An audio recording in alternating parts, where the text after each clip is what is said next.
TDS reworks are a thing that's supposed to bring dead towers back into the meta by overhauling their look and stats to suit the current meta. However, sometimes, reworks do the complete opposite and actually make towers worse. So today, we are going to explore pretty much every rework that can be considered a failure at least to some degree, starting with Slasher. And no, I'm not talking about Slasher from Forsaken. Alright.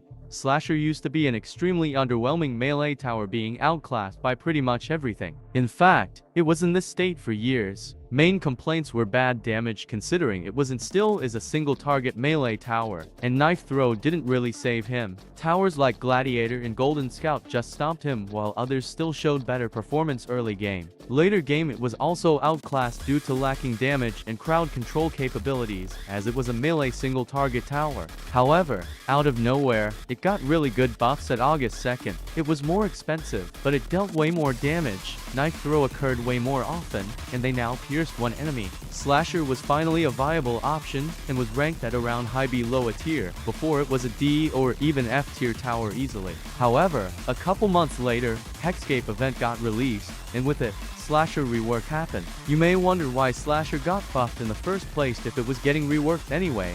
I'm pretty sure it was to sell the tower better, as it was put on sale shortly before the rework, and so the Slasher got reworked, and it was a big flop. First of all, he lost the knife throw attack and instead got bleed effect as compensation. Bleed effect basically deals damage depending on enemies' max health as well as how big the bleed stack is. Sounds epic until you realize the effect barely deals any damage, and is basically just nerfed version of Swarmer's B stack. He also now dealt crit damage every third hit, but to other towers did this before him, so that's not revolutionary. Moving on to stat changes, the first thing you see is how much more expensive Slasher has gotten. The base cost for example went from $450 to $1,500 TDS dollars, which is insane. Basically, Slasher was now a mid to late game towers, as opposed to early mid game. And unfortunately, this is where a lot of competition is. When he was firstly released, people thought that he is solid, but then quickly realized that there are a lot of better options. He was and still is too expensive. And on top of that, the concept of a tower that has single target just doesn't suit mid to late game with how spammy usually it is. It doesn't help that the tower doesn't even have stun immunity, so it gets abused left and right due to being melee. But the biggest nail in the coffin has to be Brawler, as Slasher rework is basically Brawler from Temu. If you compare them, you quickly realize that Brawler has better DPS, is cheaper, has a crowd control capability with stun, has reposition, and has pretty much the same crit mechanic as Slasher. Brawler even has a lead detection and more range. The only saving grace is that Slasher has more placement limit, but like, why would you spam this tower? It's just not worth it. Overall, Slasher was reworked from an interesting and original melee tower to a Brawler ripoff who's stuck in low C tier and is outclassed by everything. The next victim of bad balancing decisions has to be Militant. In fact, he had two bad reworks.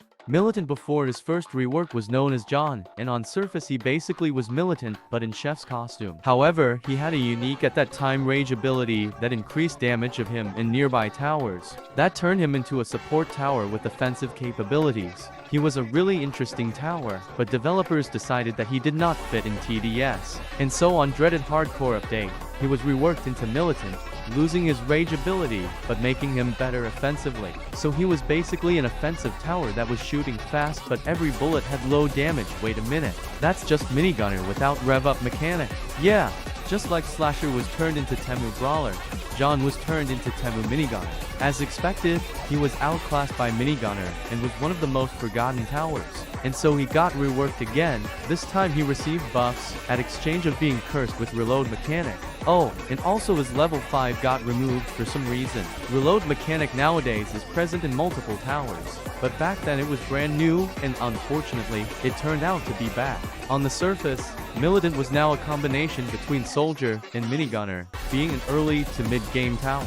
But guess what? He still was outclassed by later. The reason for that is reload mechanic made the tower extremely unreliable, as all kind of crap may happen while the tower is idle. For example, fast enemies may run past him. Because of that, you will end up leaking enemies and taking unnecessary damage, and so other consistent options were preferred. Overall, the second Militant rework failed to help him out, and he was still outclassed by Minigunner. Later on, he got reworked again into a full minigunner ripoff again with no reload mechanic, and nowadays, he is seen in some niche hardcore strategies. The last bad rework is Commander's rework, and it's kinda weird one. Before rework he was nearly identical as nowadays, except he had no placement limit, and way more range. But when rework firstly arrived, people were mad.